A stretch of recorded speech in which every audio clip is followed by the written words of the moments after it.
Drone. Kick off! Yeah. I've had it with you. Fuck off!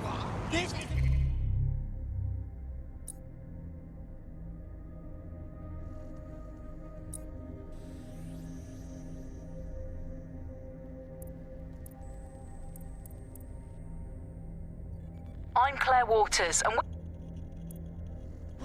Albion Services are here to keep you safe. We can't retrieve the plane any longer! Piece of shit! This is awesome! You're awesome!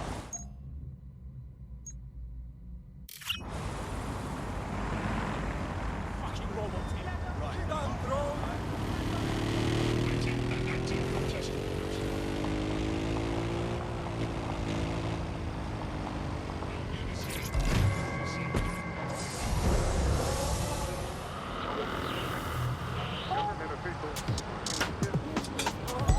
auto drive now enabled.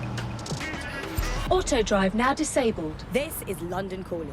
You're here with me, Tash, on Buckets for what they don't want you to know. In today's world, we've all had to get used to our every move being tracked by the optic on our temples, by the cameras around us, and with every click we make online. Seems like everything we do feeds the big data beast. Why are data giants like Bloom so hungry to get hold of our private information and our metadata? What are they using it for? Will we ever have real private lives again? What is privacy in the digital world? And what happens when capitalism and surveillance become one? As you know, we keep all names confidential on Buccaneer. Speaking...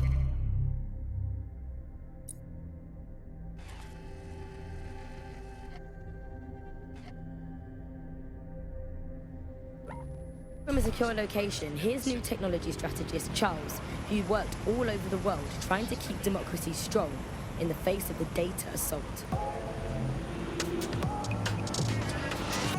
If you have enough personal data on somebody, you're able to predict what it is that they're going to do. You can tell what they might be passionate about, but mostly you can tell what they fear.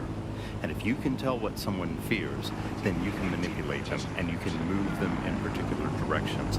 Data is collected on citizens in every possible way. Data is collected through surveillance cameras. Data is collected from televisions, these super smart television sets. Data is collected from voter records. It's collected from how much power do you use in your house and how much water do you use in your house. In pre-crisis Britain, we got really used, suddenly became free, that was digital. But what people forgot is that if you're not paying for it, then you're the product being sold. If technology brings out the worst in capitalism, capitalism brings out the worst in technology. Senior academic Alfie tells us how big business repurposes big data. Historically, what's happened, of course, is that people have traded their privacy for their convenience as smartphones and other kinds of technology came in and became mass-consumed, mass-used items and technological objects.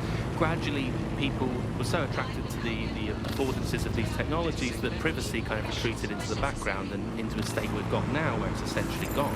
Having this access to this data makes huge tech companies like Bloom so much more powerful than they would be otherwise, and not just in the obvious ways. Of course, there's a lot of worry and fear over what they can do with the data. They can track anyone, find anyone, see what every individual is doing at any point in time. But I think there's even deeper reasons why this data empowers these huge companies to control our society and make us do things. So lots of predictive technologies which are implemented by these tech giants. It's not only interested in knowing what we're going to do, but influencing the patterns of our movement. So technologies might suggest routes to use in the city, places to go, restaurants to go to, cafes to go to, music to listen to. And these suggestions are not just predicting what we might like to do.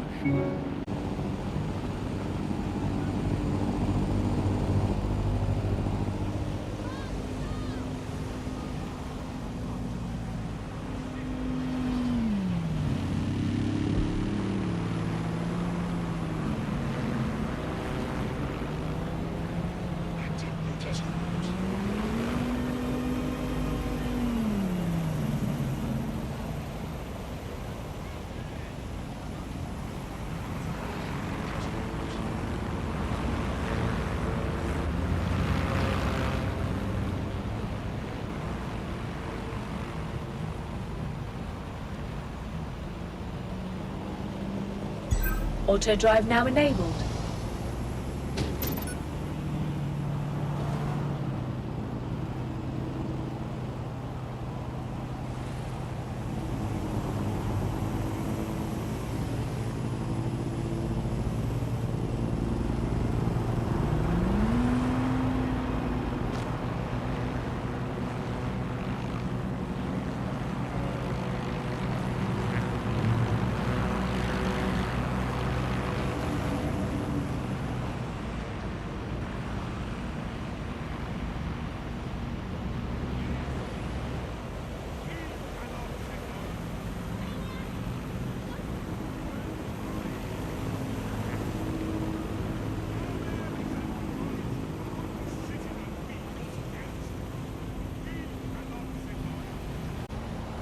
Albion security has reduced criminality by up to 30% since its inception.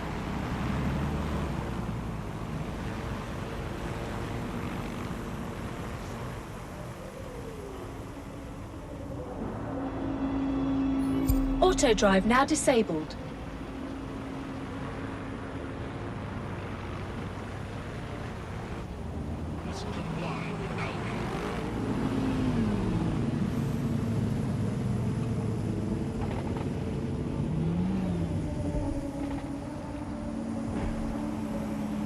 Updating facial recognition software.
I've downloaded a patch to your optics so you can access our security system.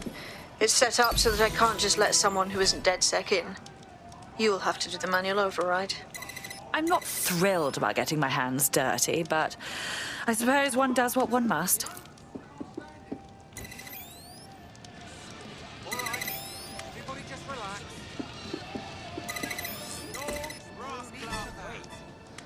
One of Sabine's, are you? I'll see you downstairs later then. Once I'm through with you. In for a penny.